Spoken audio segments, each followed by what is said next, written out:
So this is what it looks like, the package. At Metroplex Medical Center, Sneha Patel has ordered thousands of tests that may be key for ending national lockdowns. Other countries that are maybe 2-3 weeks ahead of us, they're even saying that we should be testing more people without symptoms. The tests being tracked right now are nasal swabs that collect virus samples, but there's a growing push for serological tests, also known as antibody tests. They require just a drop of blood that's tested for antibodies, which show if someone has ever had the disease. They're relatively easy to do. That's like one of the first things I teach some graduate students in my lab. A pharmacology researcher at UNTHSC, Dr. Jerry Semeka, says antibody tests are typically cheaper and quicker than swabs. You could run thousands of samples very quickly.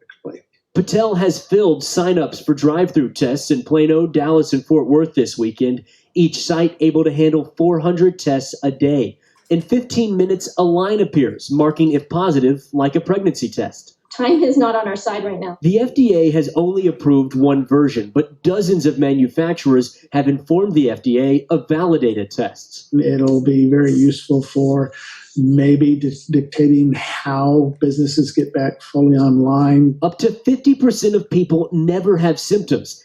Antibody tests will reveal who's best prepared to go back to work, go back to schools, and be able to help in hospitals. So we're trying to test more people that don't have symptoms so we could figure out, how we could stop the spread of it. The tests are new, but quickly becoming available across the nation.